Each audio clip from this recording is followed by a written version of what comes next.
Welcome, incredible agents and investors from across the country. Today is Thursday, March 21st, 2019, and this is Mastermind Call number 220.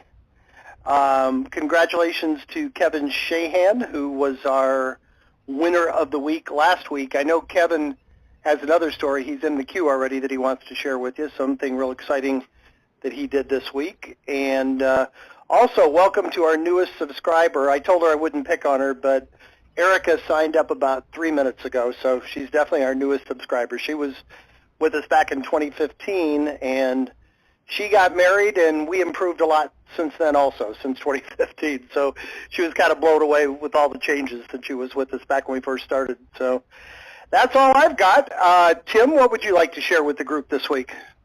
I am sharing that this call is standing between me and going to spend the entire weekend at a redneck rock festival, Country Thunder. So let's move on.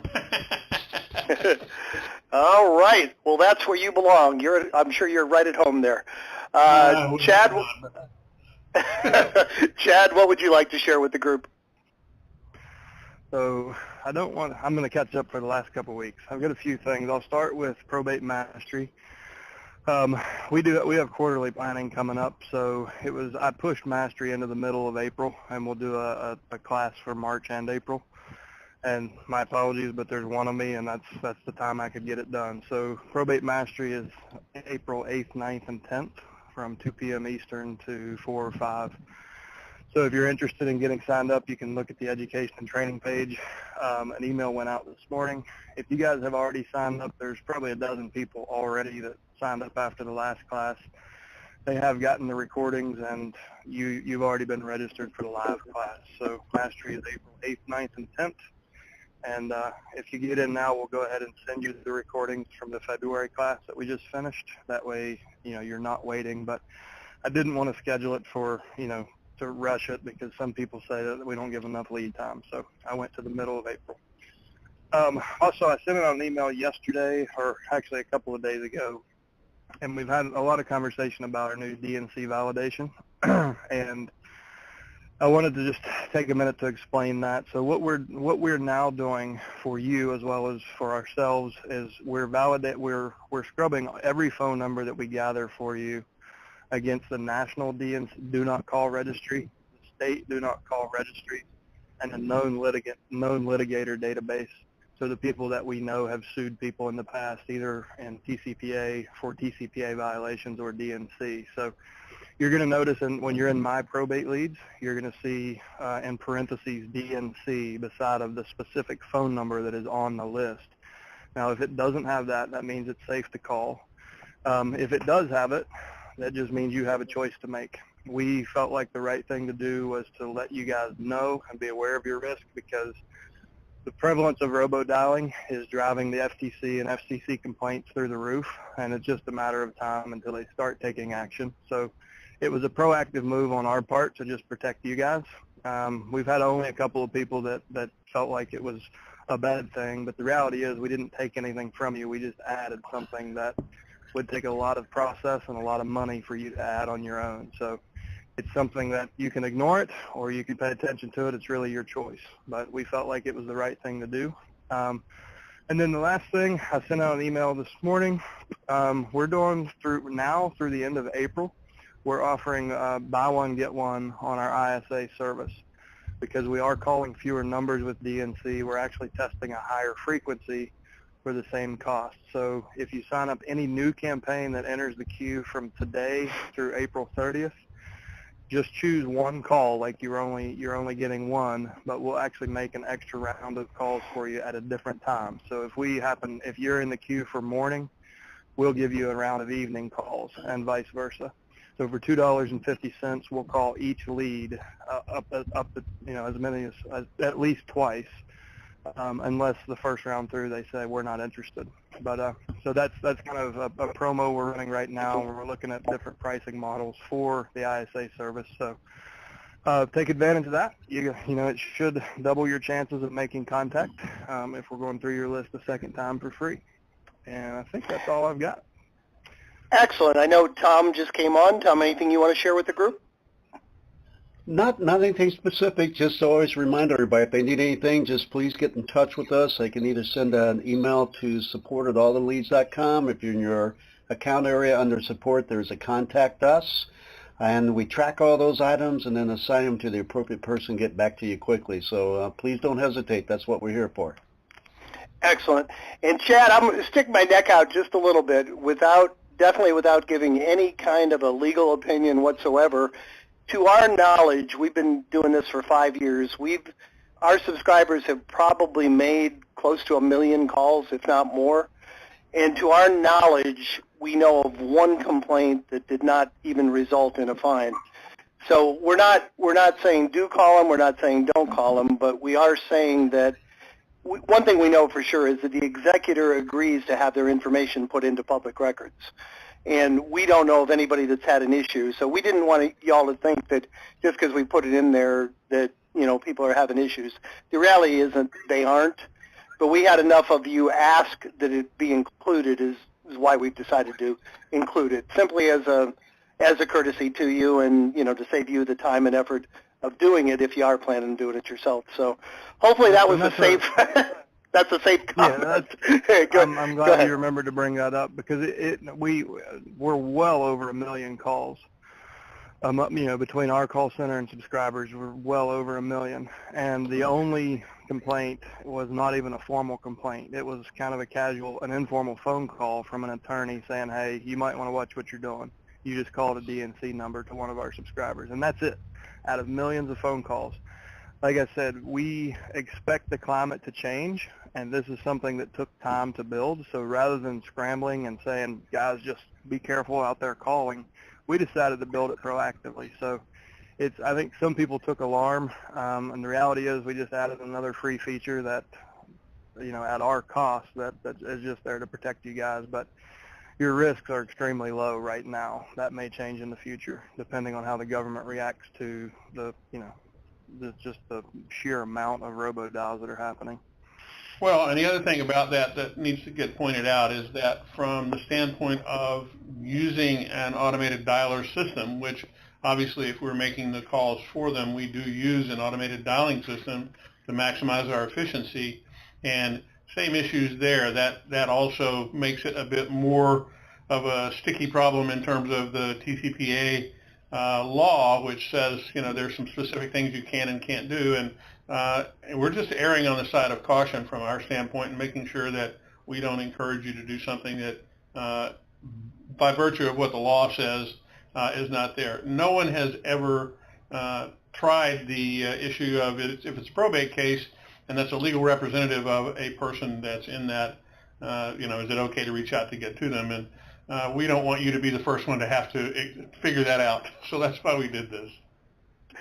All right. Well, we have 4 people in the queue. I will tell you guys what happens without fail every week is I keep begging people to get in the queue, and then at about 10 minutes we have 6 people jump in. And I always get to everybody, but we really want to try to respect your time and keep these calls to an hour. So if there's any possibility of anything that you want to discuss, please jump in the queue now or in the next 10 minutes or so, and then at 1:30 Eastern, I'll probably close the queues. So, all right, great. Well, we got 7 in there already. Good. That'll keep us busy for a while. And just hit *6 and hit 1 to join the queue, and you'll be next up in line. First up this week is phone number ending in 2729. You're up first. Hi, this is Bill Janig. I'm calling from Northville, Michigan. And I have a quick question for you, please. About 3 weeks ago, I listened to your show, and then subsequently after that, someone, I believe it's from a Florida phone number, had called to follow up. And I was driving on a freeway, and I couldn't get back to him. Do you have a way of knowing who that was?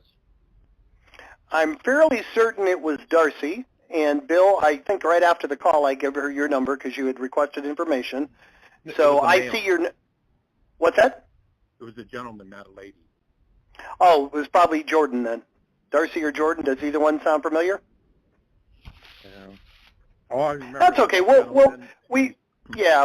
a real good CRM. We'll jump in there and find out who it was, and we'll have them call you right back right after this call. And you want to call at the 2729 number? Sure, that would be great. The problem that I have is Tuesday, Wednesdays, and Thursdays, I attend the sheriff's sales, and Nice. the restrictions here is you can't take your cell phone or iPads into the courthouse. So Sure. by the time we get out, I'm usually just catching the end of your show, and I'm Gotcha. driving, so that's why it makes it somewhat difficult. No problem. You want it right after the call today? Is that good, or a little bit later this afternoon? No, that's fine. I walked out early. There was nothing I had interest in. Okay. Someone will call you back at that number as soon as this is over. Well, thanks very much. I sure appreciate the call. All right. Good luck at the sales. That's a very interesting way to acquire property. I kind of did it off and on for years, so let us know how that goes too if you pick one up. It's not What's for that? the week. It's not for It is not. Believe me. Yeah, absolutely correct. All right. We will call you today for sure, Bill. Thank you. Next up is a familiar name. Our winner of the week last week, Kevin, is up next. Kevin shared a story with me about an hour ago, and I asked him to come on the call and share it with all of you. How you doing, Kevin? I am good, thank you. Let me just piggyback on what the gentleman that said just called. I've been going for about 6 weeks to sheriff's sales here in my county, and I've picked up 5 to 10 investors. So, and I did what Chad said. I certainly don't interrupt anybody before or during, but afterwards, I keep track of who's bidding and what they're bidding on, and I'll go up afterwards. And it's been a really great way to get to know some people, and they're always, they're kind of initially, anybody comes up and introduces themselves, in a public place, you're kind of weirding out a little bit. But once they realize the key phrase that they love hearing is off-market properties potentially and probate stuff, and they've been really super responsive. So anyway, that's worked out real well. But the reason I'm calling, you asked me to give you a call in. Last week I mentioned a provider, a service provider that's a care manager, and the name of the company is PURVIEW, Purview Life in Tulsa, and they are actually doing franchises around the country, but they manage care. She reached out to me Friday and said, hey, can you come in last Friday, and do a podcast with us?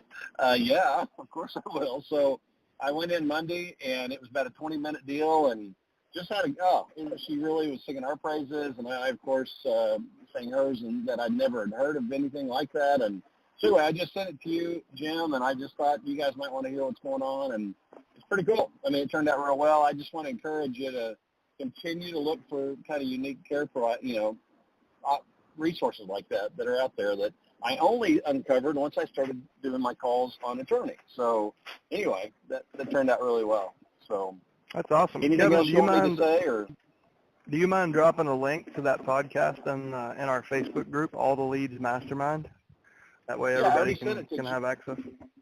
I actually sent it to Jim. Jim, you want to do that? Can you put it in there? Yeah. Yeah. Okay. Well, yeah, I'll send it. Where do you want me to send it, Chad? Just to you and Tim? That'll be fine. I'll post it. Yeah, just email it to me. Okay, cool. Yeah, I'll forward the email to you. Okay. And so anyway, so it turned out real well, and I just, anyway, I was real pleased with it, and who knows what may come of it, but it just turned out really super, super well. So I do have a couple of questions. I got a new county this month that I got, last week, but my regular county always comes around the 18th. I haven't got it yet. Do you know, is there I hope we didn't forget about Kevin's regular county, did we? I mean, are we just a little bit behind on that, or I just wanted to ask you that. Do you know what the status of that is? Hello? So Tim or Jim, you can probably look it up. It's Oklahoma. What county is it? Tulsa. Tulsa. And maybe I should have just asked that offline. Sorry about that. But yeah, we'll get back to you. Typically when that happens, it's something out of our control. A lot of times it has to do with weather. Sometimes government shutting down, but it's, we'll definitely, it can vary a day or two, but you're probably close to getting your file. Someone will check on it and follow up with you. Okay, so I figured you guys might like to hear subscribers say, hey, why aren't you charging me and sending me my leads, right? So, yeah, maybe we got to correct that immediately. Yeah, that was just funny in my head. I guess it wasn't funny to you guys. Sorry. I'm laughing. and you've already addressed this, but on the attorney, almost all the attorneys I noticed are DNC. But I mean, business to business, I mean, they probably don't mind calls, right? I mean, I just wanted to verify that.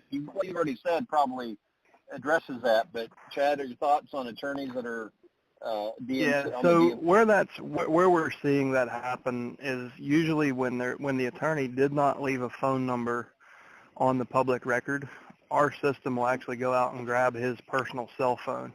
And that's where, so if there is no attorney number as part of the probate record, we're still going to get you one. But the way our system works is we try to get straight to the source. So we're actually getting the attorney's cell phone. So in that case, wow, if you see a DNC for attorney, just take the firm name or the attorney name, pop it into Google or findlaw.com, and you'll come up with their office number. And it's perfectly fine to call B2B. You don't have to worry about it. Okay, awesome. That's all I needed. Appreciate you guys. All right, awesome, great. Keep up the good work, Kevin.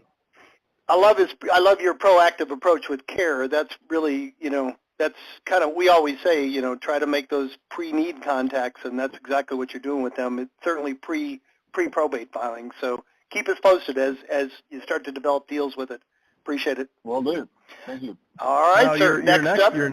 Your next assignment, Kevin, is to start hanging out around the local radio station and do a radio show. I moved on to the next person already. I cut him off. Sorry about that, Kevin. But yeah, good advice. Next up is phone number ending in 3172. You're up next. Hi, guys. Ken Lewandowski here from New York, actually. Just got on a team. We're going to be trying this out. This will be the first week ever, going from your script and everything. So I joined the group a little bit late today, but I heard something about do not call on the paperwork that we have. Where is that located specifically when I'm looking at the CSV files? If you go into my probate leads, if you log into subscriber portal where you open the leads list, when you click into the actual lead, like it's at the contact level, so you'll see up to 5 phone numbers and then a phone number for the attorney. And if it's on DNC, it'll have DNC in parentheses just to the right of the number. Right next to the phone number, it'll say DNC. Okay, I guess that's the only question I have for now, guys. I want to introduce myself, and I'm kind of excited to be part of the program. And awesome. Looking to learn, All right, awesome. Come back and let us know how you're doing, when you start putting deals together. Appreciate it. Next up is phone number ending in 5464. You're up next. Yeah, my name is Eddie Van Buskirk out of Kansas City, Missouri. I have one question, I guess. I already use an auto dialer for my business anyway, and I just got started with this week. So Monday I signed up. I use an auto dialer currently for my business, and was wondering if you have, you were talking about, if 2 people answer at the same time, there's a script that I could put in to say, hey, this is what's going, this is what happened. I don't know if you have recommendations for that, or how you go about that, or if you have a training for using an auto dialer. So what we typically do is just load it as a voicemail. So the simpler the better, honestly. So a good script is, hey, this is Chad. I sent you a letter last week, had a minute to follow up, and just wanted to make sure you got that and understood why we sent it. Give me a call when you get a chance, 555-1234. And you're not identifying as a realtor or an investor or from this office or that office. Just be you, and don't really tell them the reason for your call. And you'll get the most callbacks with that message. Just be aware that you're going to need to disarm some people, because when you're being vague like that, it kind of puts people on guard. But if you've got good sales language, it's really easy to turn that into a good conversation. But that's what's worked the best for us, is just a really brief message saying, hey, I sent you a letter. I was just following up. Give me a shot when you have a chance. So that's the message that you would lead, that if you answered, if Tom and Tim, I was calling both of them at the same time, they both answered, one line is going to tell them a message. You would have that play as the message? So the dialers I'm used to, one line will hang up if it if that occurs. I've never set one up to have a live recorded message. I would still recommend keeping it vague and just say, hey, this is Chad. We must have got disconnected for some reason. I'll call you back, or something like that, and get them on the next round. I don't really think I don't think trying to pitch over that is going to be very effective because everyone hates that. So I would try to, what dialer are you using? Mojo. Yeah, so I think it's a setting in Mojo, but the way we've used Mojo in the past, and when two lines pick up, one hangs up, so you only ever have one live person on the line. So you may change your settings where you're not in that position. Because I've never seen a really effective robo dialing, in real estate. It's if you make 2 million calls, I'm sure it might work. A ringless voicemail can be effective, but on a live answer, I don't think it's that effective. Okay, but a voicemail drop in Mojo is effective, having a vague voicemail like you just said? Yeah, I don't quite know the percentage. I know in the last week of calls, we've probably gotten 2% callbacks in our callback box and just dropping similar messages. Okay. I think that's it. I'm sure I have more questions, but I have a meeting call with Tom tomorrow, so I'll ask him. I'm probably going to date myself here and give away my age, but I used to make, before there was auto dialers, I used to have two headsets, and I'd call one person, call the other, and if they both answered at the same time, I'd just hang up on one, and when I was done, I'd call right back, and actually it worked pretty well because I'd just say, whoops, we got disconnected. I kind of agree. I think that might be more effective than leaving a recorded message. A couple times I tried to talk to them both at the same time. That didn't go too well, so I don't recommend that. Only you, man. I actually did when it was just listen, just sold. I'd see if I could make it through the whole script talking to two people at once, and it was fun, but it was fun, but not highly. What's that, Tim? I'd pay big money to watch that. Well, here's the deal. So we're going to do this. That's going to be a tips from the train video next week when you're up here. I'm gonna videotape you doing that so everybody else can see it. I actually did one time. I made it through all the questions, talking to both of them. I didn't remember what either one said, but it was on just listen, just sold. I definitely didn't do it on high impact leads. But anyway, don't do it. Do as I say, not as I did, Eddie. But I hope that helps. Yes. All right. Sure. Next up is phone number ending in 7428. You're up next. Hey guys, this is Dave in Denver. Just got a quick question for you this morning. I've just launched a new remote county and was wondering what your suggestion is for, I'm doing the whole gamut of you guys mailbox motivator, lead follow, and the ISAs. And with return address on my mailer, is it, I know we talked last week a little bit about maybe not having a name, but the address being non-local versus local. What do you think the effect would be with that? So I can't find much of a measurable impact between a return address and not having a return address. And even with the postage stamp, like I was nervous when I first moved my mailing out of Roanoke down here out of the Florida postal hub. I thought that would impact my mail, and it made no difference whatsoever. I still had the same kind of open and response rates. So I've never tracked it with an out of state. I've only been in the market that I was marketing in. I've never tracked it, but I wouldn't think it's going to make a huge difference. The reason I started taking the return address off is it just makes it a more curious mail piece. So it looks like a greeting card that's handwritten, so it's very likely to get open. That's the reason I did it. And I tracked literally every piece of mail for my first 12,000 pieces, and I didn't see, I'm a systems guy, but I didn't see where it was necessary to keep tracking mail beyond that. I just took the return address off and went with that from there on. And I kept a steady 6% conversion rate with basically just the mail and at that time a ringless voicemail following it. Okay, so you took the complete address and name off from the return. Yep, so in the first 12,000 pieces, I had 6 return envelopes. Out of 12,000, only 6 came back to me.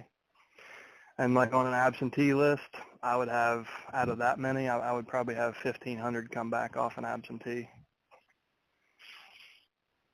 Okay.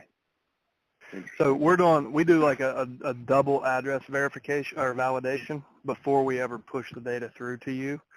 So if there was a mistake inputting it on the public record or between public record and our database, if there's a mistake, we throw a flag on that, just like we do with the phone numbers.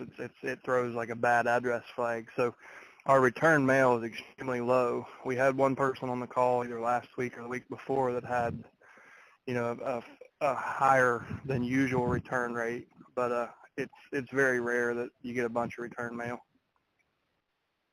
Okay, interesting. All right, good enough. The only other question I had, you had mentioned it a while back, and I can't seem to find a recording in the archive, but following up with attorneys that you've talked to and have their email address, you said that maybe doing a video would be some value in delivering it to them that way via email. What would be the message in that that you think would be to have the most effect with an attorney? Well, I mean, the value points to them is, letting them know that you have a business that's really designed to complement theirs. So your team deals with everything probate but the legal aspects, and their team deals with the legal aspects and nothing else. So just try to highlight the things you can do to help, so you can help the family understand how they can receive their distributions, how they can reinvest those distributions, how to avoid probate in future generations, how to get the house empty, how to get the most money out of the personal property, how to get the most money in the quickest and the shortest amount of time out of the real property, and just, the points that we would cover, kind of how we use our team and who is on that team. And what I would do is you can use BombBomb or like OpenReel is another good platform that's really easy to send video email. Or you can just host it on your YouTube channel and do a screenshot of it so it looks like the video will play directly in the email. And that's a free and easy way to do it. But just, I find that the more casual you are, the more authentic you are, the more effective it is. So don't try to overdo it and set up this big professional scene. Just pull out your phone, set it on a tripod on your desk, and just be Dave and say, here's what I'm doing and here's why I'm doing it. And I haven't been able to reach you on the phone, so I just wanted to make sure you had this video so you know that there's somebody here in your community that can do these things. And that should work well for you. Perfect. And Chad, the only other thing, Dave, the only other thing that I would add is that the other thing that is important to the attorney is getting it done faster by using a real estate agent who is in fact familiar with the probate process and has all these tools. Speed is very important to them because depending on what they're doing, sometimes they're not going to get paid until that gets done, closed, and over with. And unless they're trying to run up their bill, they want to get it done as quickly as they can and provide good service to their customers. So highlight the fact that you're very expeditious about what you do, and you know that time is money to them as well as it is to anybody else. But time's an important commodity to an attorney. Right. Yeah, and Dave, in your unique situation, I think there's a lot of social proof in you doing this in 3 different markets and highlighting, underscoring that I don't need a babysitter. I actually manage this process for dozens of families in 3 different states. And I don't know where's your new market? What did you choose for your third one? It's actually Vera, or Indian River County. Okay, so you're doing 2 states and three counties. But Yeah. I would highlight that too. Just say, listen, this is something that we've been able to put in place even at a distance. We've been able to build this team and a community service, and what we learned in Denver, we found out is really valuable to Florida attorneys. So since I'm new to this market, I just wanted to introduce myself and let you know that there is an experienced team here that can get things done quickly and always has your client's best interest first. And something along those lines will really get their attention. Great. Like it. And then I guess my last question was, with the whole DNC thing, especially, what's your thought on, more of a, being that I'm mainly an investor, and that's kind of my primary goal, even though I'm coming in as Dave that offers, the full gamut, that if I'm coming in to, actually my intent is to buy something as opposed to sell or provide a service, that, is there any differentiation there with the DNC list being a buyer? That's the other gray area of the law. I mean, the law is written very broadly, and the only way to really find out how it's going to be interpreted is in a courtroom or a settlement, right? So a lot of investors take that approach and say, well, I'm not trying to sell anything, I'm trying to buy. But stand in front of a prosecutor and say that, So we don't see any real, there's not a lot of risk here. In millions and millions of phone calls, we've had a friendly warning, that's it. Yeah. We're doing what we need to do to prepare you guys for the future in case the environment changes. So don't let it scare you from getting on the phones. I mean, you've been comfortable with this risk this far. You're not going to have amnesty just because you're an investor. It's still a solicitation. And I think that an attorney would say, looks like a duck, quacks like a duck, must be a duck, right? So I don't think investors have any less liability than any other business. It's a business calling a person, and that's what it's really about. Sure. Great. Sounds good. Thanks, All guys. right. Great questions. Thank you. Next up is phone number ending in 3380. You're up next. Good afternoon, fellas. Thanks for the call. This is Matt. I'm up Sure. right outside Washington, D.C. Hey, Matt. Hey, Chad. I heard you on the call you did with Dan from My Outdesk about a couple weeks ago, I guess. It was a video presentation, so I appreciate that. That was some of the sort of best, just succinct knowledge on this that I've heard, so thanks for doing that call. Cool. I'm working on getting things set up. I'm looking forward to the upcoming April Mastery course. Thank you for that, too. My question, I guess, immediately as I get things set up, are you guys doing any kind of a disclosure or anything that we're referring out all these other businesses? Is there anything that you're going to say, look, these are the best ones we found, but we're not responsible at the end of it? Do you guys do anything like that, or are you just sort of just taking the risk on like we would as a real estate agent to refer out a business? Yeah, I don't really think it's necessary. I mean, if you have the right partners, and really that's one of the reasons I never let someone else's money come through my books. Some people want to be able to give a single invoice to a family and make it really convenient, but it's just not worth the liability if they screw up. Where if you start the relationship, introduce these people one at a time or as needed, then they have an individual relationship, business relationship with the personal representative. Then if something goes wrong, it's clear that all you did was introduce two people and they engaged in a contract. And if either one of them violated the terms, it's between them and you're kind of out of it.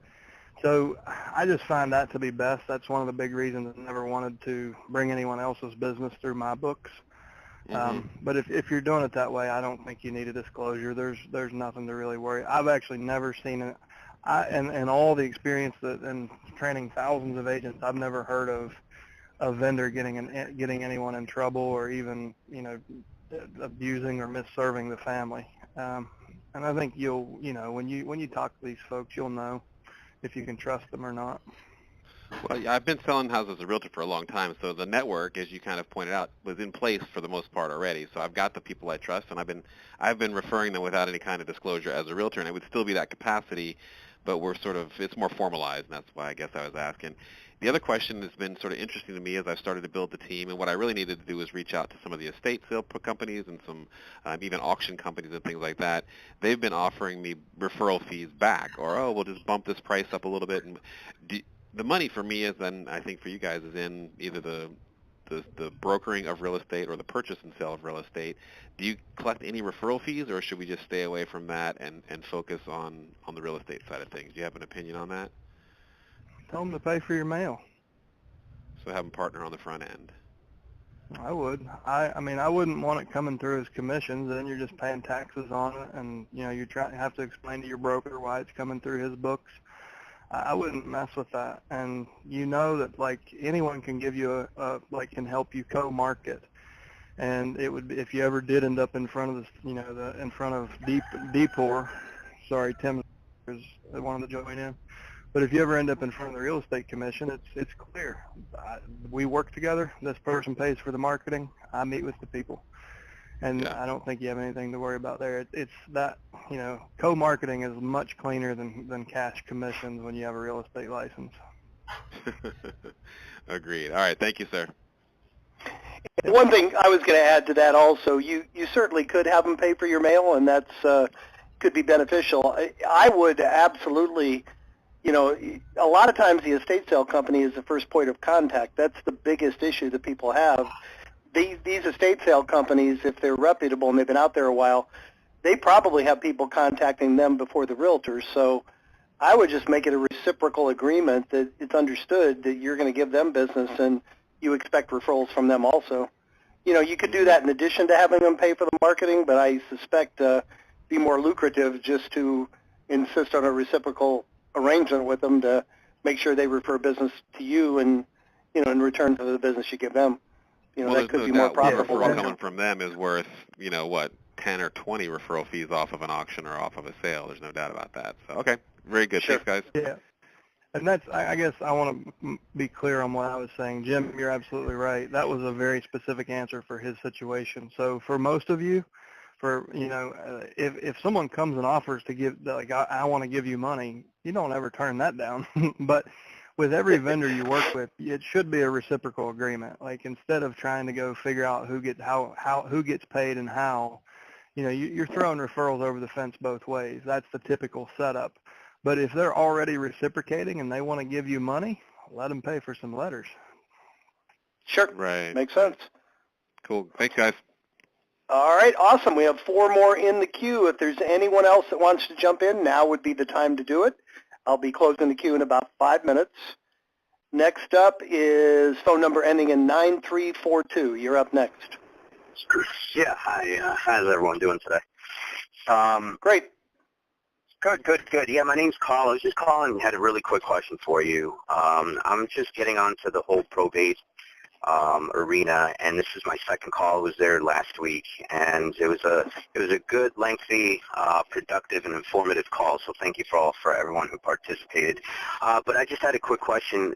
Where could I find good scripts for probate? You know, so I could start working and just start scripting and so forth. Is there a place you could direct me to, or is there a website or anything of the sort?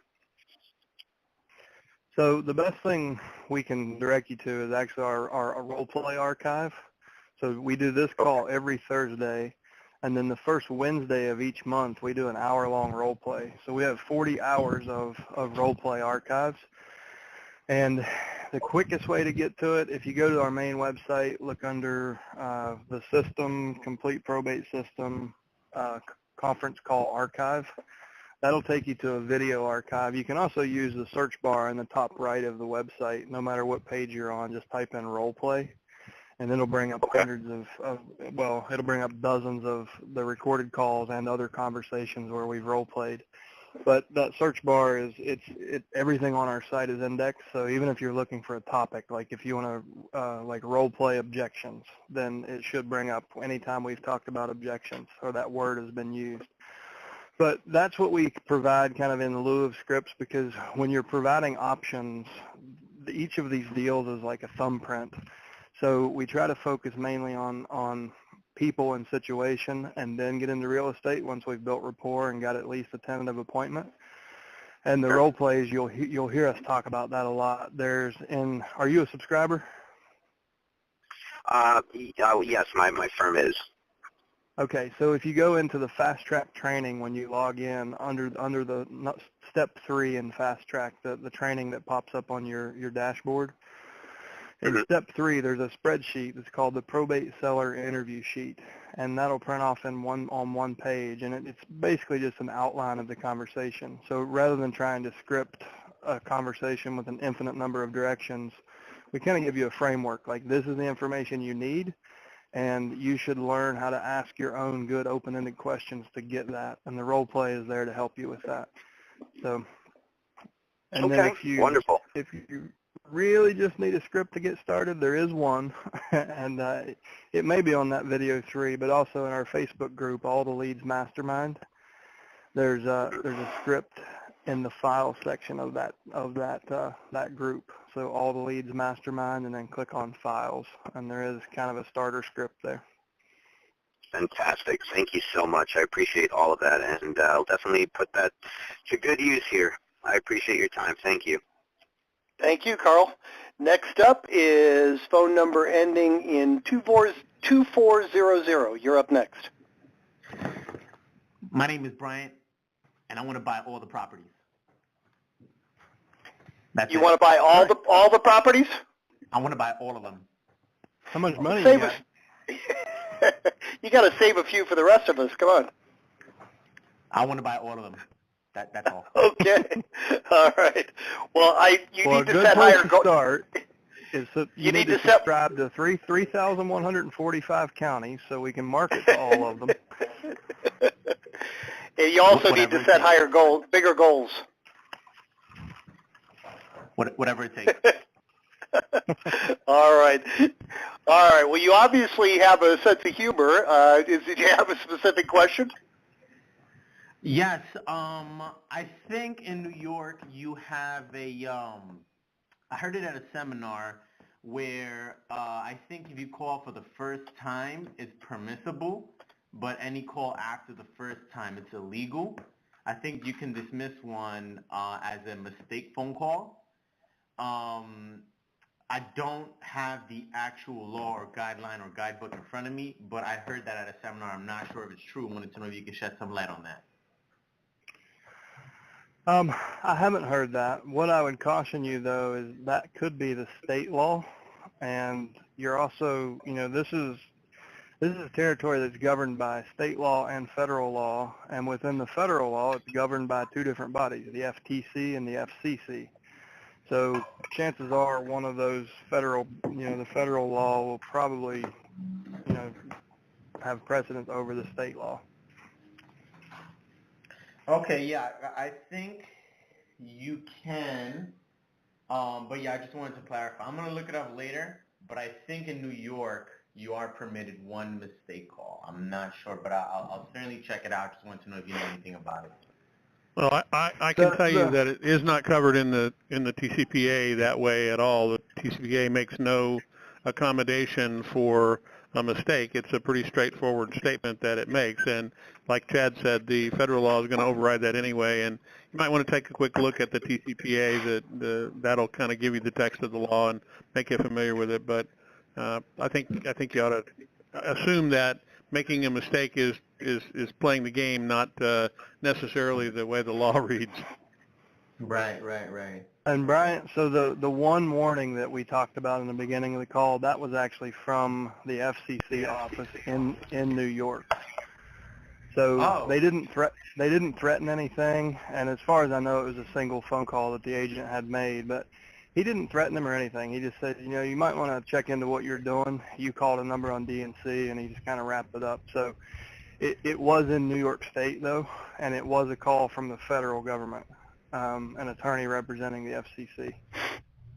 I have to real quick tell you a story, too, that how much I think all of us should worry about this, which is not much. When I coached real estate agents for almost 10 years, and I had an agent that got a letter from the FCC. It just absolutely blew me away. I think I still have a copy of it, but it said, "It's been called to our attention that you may be calling people on the do not call list.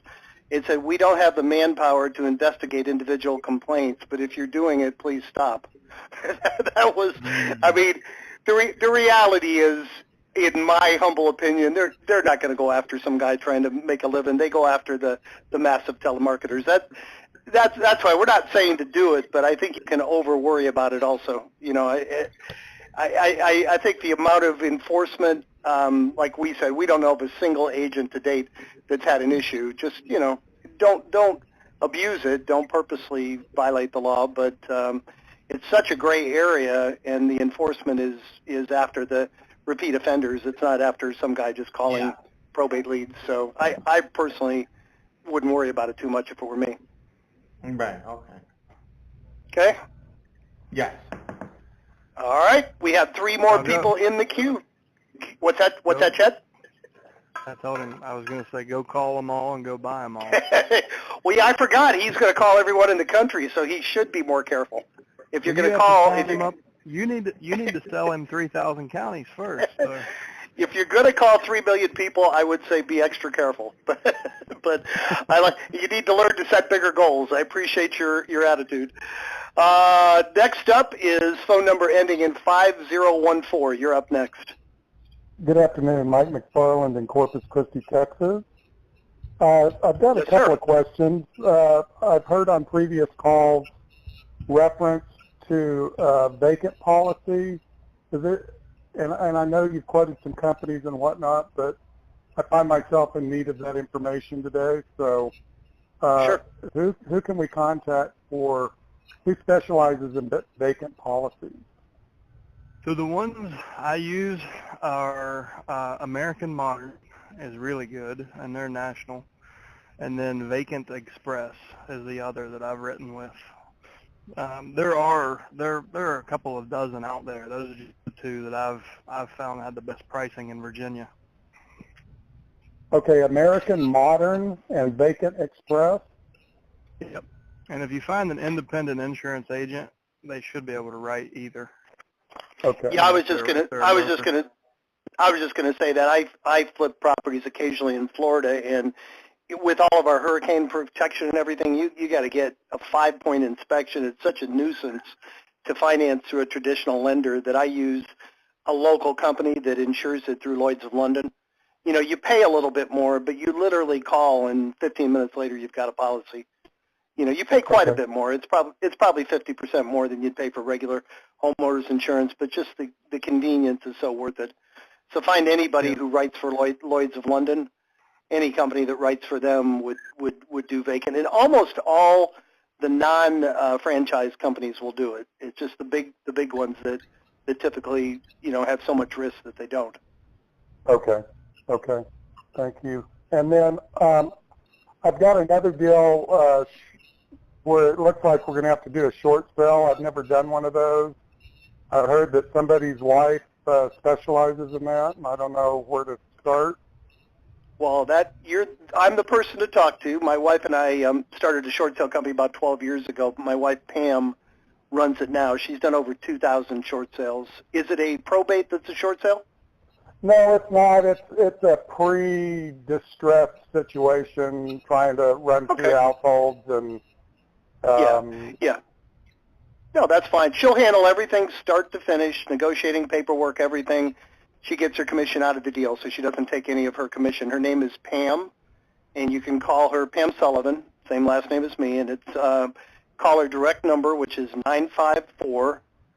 954-584-0000. And do you have a website also? Yeah, it's shortmyproperty.com. Shortmyproperty.com. Okay, well, thank you very much. Excellent, thank you. We have 3 more in the queue, so we are going to cut it off. That should take us right up to the top of the hour. The next up is phone number ending in 0072. You're up next. Hey, good afternoon, everyone. My name is Ray Smith. I'm a fairly new subscriber. I have a couple questions. One is, I know that you advocate doing at least a 3-time touch, ideally direct mail and telemarketing for 3 consecutive months. to a lead before determining if it's going to actually turn into an actual probate sale.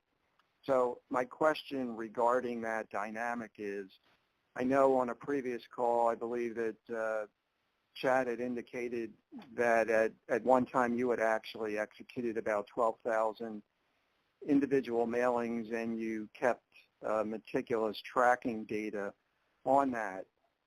My question is, were you able to actually build kind of a lift curve showing the cumulative effect of what happens during month 1, month 2, and month 3, and then did it actually kind of show on a graph that there was an uphill climb until that third touch, and then it kind of just took a nosedive?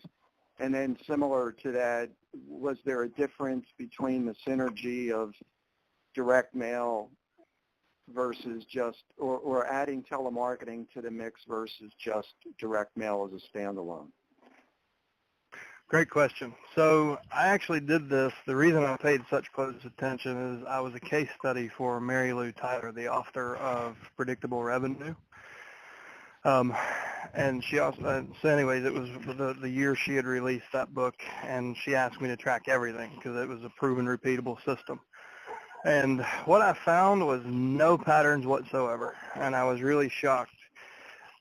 In month 3, if you're assuming you're doing 3 letters each followed by a phone call, then in your third month, your first month will drop off, or in your fourth month, the first one drops off. At that point, you have 9 letters and 9 phone calls to track and manage. I was never able to. Sometimes I would get 5 phone calls off of the letters. Sometimes the next month I might not get any. Sometimes the phones would get all the leads. Sometimes the letters would get all the leads. Sometimes people would call me 6 or 8 months. So the ramp-up period, like the one thing that I did, the one pattern that I did see was if you're diligently getting that stuff out, if you're getting those minimum touches of 3 letters and 3 phone calls, I could always count on 6%, but I could never tell you where it was coming from. So I would get 2 from the letters, 2 from the phones, and then the next month I might get 3 from the phones, 1 from the letters. The next month, there was only one period where I had a 60-day dry spell where I got nothing from anything. And then the next mailing went out on a Tuesday, and on Thursday I listed 6 properties on one Thursday. So Friday was a lot of fun. But so it was. There's just so many variables, including human behavior, in these situations that I never have been able to clearly see a pattern, like with FSBO or Expired or some other lead sources. It's just people file at a different time. People respond to your marketing whenever they're ready. Some people procrastinate for months even after they filed probate. Some include houses. Some have stock portfolios. Some have mean family members that change once the death occurs. So it's incredibly hard to pattern. But like I said, the one consistent thing was once I kind of hit, like after 3 or 4 months of consistent marketing, I got kind of up to that point of saturation. And then it just stayed consistent. Like I saw, the business slowly ramp up, and then I saw it remain pretty much flat all the way across. I could count on those listings being there, but hopefully that helped. It's probably not the answer you're looking for, but if you're doing the combination of things, and I've never done I haven't tracked a full-blown campaign with lead follow and ISA calls and letters and all that. That was in the early stages of us building this company. We didn't have quite all the automation and services that we offer now. So if you're doing everything, the website's a really important point too. I will say this, that's another tracking tool that I used. I would know, that usually 2 to 3 business days my mail would hit. And if I sent out, on average, I would send 120 letters per list. I would get 40 to 60 web hits in between 2 and 3 o'clock. So that tells me that, and that was because I had in the PS line of my letter, P.S. if you're not ready to speak with anyone just yet, go here to learn more about what we do in the community. And at least half of my list, I knew were opening the letter and going directly to my website while they were standing there holding the letter because it was the same time the mail was running. So I know that my mail is effective. I use my website to kind of track the effectiveness of mail. That was one thing that was also very consistent. So a website is not going to convert leads for you, but it's one hell of a credibility piece. And that's where a lot of your come list me calls come from. And, you know, in month 3 and 4 and 5, when you start to get those, hey, bring paperwork, we're ready, and we're finally ready. Right. I think I give the website a lot of credit for that. But just to confirm, is it a waste of money, so to speak, that if the lead doesn't convert after 3 consecutive months of calling and mailing, to stop spending or investing the money in marketing to that particular record? No. I mean, in a perfect world, if we all had the budget, you should run no less than a 12-month campaign, because we've done to the same record. To the same record. And you should continue talking to people until you've spoken to them all and either ruled them out or helped them. But the reality is most people can't support that kind of a budget, you know, because at month 12, then you're managing, you know, you have 12 lists and 12 letters on each list. You're managing 144 mail pieces at the 1 year mark. So it becomes, now our system does all that for you. So if you have the budget, we've built a system that will automate it so you never even have to think about it. We just set up a 12-month campaign and click autopilot and you're done. You just did a year's worth of marketing in 10 minutes. But, you know, a lot of folks will market for the first 3 months in the mailbox, and then they'll just switch to phone calls, and they'll make sure they touch base at least once a month. I'll say this, we had a gentleman who signed up and did nothing for 14 months, and he was in a very competitive market. It was in Allentown, Pennsylvania. And we ran 14 months through our call center and got him 11 listings in 1 day, 11 appointments. And that was 14-month-old data, the oldest list. But we were pulling from, you know, lists that were over a year old. And if Sam Bingham's on this call, she's now into the stage where she's getting a lot of those come list me's from a letter she sent a year or 15 months ago. The longest one I've ever had was it was 23 months from the time they received the last letter. So it was like 25, 26 months from the actual death. So the longer you stick with them, the more opportunity you'll find in the list. Okay, but there is no, at this point, hard and fast conversion curves that have been constructed to kind of add a little more science or, you know, manageability to it.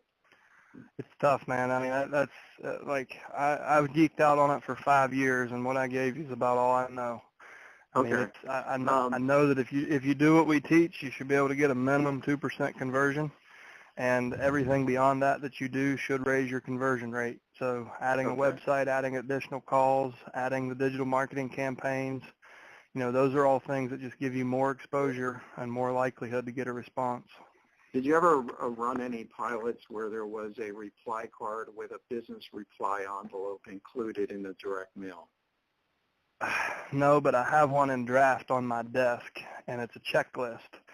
So the idea was to basically list out the services that you and your team can provide, but instead of using a bullet point, use a yes or no checkbox and include that return address with bulk postage on it. And it's a letter that I want to get to you guys. I just haven't finished writing it and proofing it out yet. I think it will work really, really, really well because no one else is doing that, at least that I've ever seen. And I have started the letter, but finishing it's a different story. So yeah, the reason why I bring it up is it was a completely different product category, but I had always included over literally millions of packages mailed. I always included a reply card, and sometimes that actually proved to be the most abundant reply option a consumer chose. And my hypothesis on that is because that is actually the easiest way to respond. People would tell me in kind of surveys that they would include that with their bills, you know, so it was just an easy way to respond. So based on that, I just threw that out there for your reaction and consideration. Yeah, if you write a letter, I would love for you to share it with the group because I haven't gotten mine done yet. So if you do find something that's effective, please jump in our Facebook group and share it so other people can use it. And I will tell you, I don't know if you're using our mailing service. You may be aware of this, but we can we can use your custom letters. So anything you write, we can easily, execute for you. Okay. And then real fast, I just wanted to actually applaud on the move with the do not call. That was actually the one sticking point or concern I had, frankly, when I was doing my due diligence, only because I have a pretty deep background in telemarketing, and I know that basically, technically, if somebody is on a do not call list, and I've had many situations like this, that if the individual is on the do not call list, it does not matter the context of the individual making a solicitation call. So I actually think that's a great move and a great protection that you're providing to all the folks using your program. So thank you for that. Thank you, sir. Thanks for your comments. All right. Well, we are going to obviously go a little bit overtime today. We have 2 more people in the queue. It looks like next up is phone number ending in 2019. You're up next. Actually, I got unmuted on 7428. Oh, I'm sorry. Okay, go ahead then. Fire away. No problem. This is Dave again from Denver, and just wanted to, I forgot one other question earlier, and that would be, in my situation with this new county, Indian River, a suggestion on a letter that you have in your mailbox motivator that would be a good one to use as primarily an investor, but can offer everything. I would think, the same letter that works in Brevard is going to work down there. Yeah, I've only been calling. I haven't done any mail yet with you guys. Do you have your realtor partner set up already? I do, yeah. So the options letter is good. If you look at probate, I think it's probate options. That one, it kind of bullet points out the services, and it's more direct. Like, we're mailing you to talk about real estate. If you find that's not working, you may look at I'm trying to think of the other letter, but what the title was. I think either was social or the 5 points. Not the social enterprise letter. That one's really written for markets where it's super, super competitive. That was written for Colorado Springs, actually, but it's worked. Okay. It's worked in the toughest of markets. Like, it's proven out in markets where people swear this doesn't work. That letter works. So you must try that one if you haven't used it.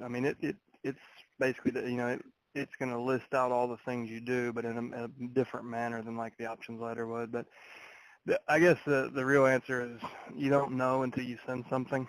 That's the one thing I've learned about mail. Like, you never know what's going to work in any market until you pull the trigger. And then if you don't have the response, don't be afraid to switch up your letter next time. Sure. Okay. Fair enough. And quick shout out to Jim's wife, Pam. She's helped me on a short sale right now with the tough seller getting information. But man, they stay on it, and they've been great working this particular file. So just thought I'd mention that since someone brought that up earlier. Awesome. Thank you so much. Great way to end the call. Go ahead, Jed. I just remembered it's the Probate Simple, I think, is the title of that letter, Dave, if you want to go look it up. The Probate Social Enterprise?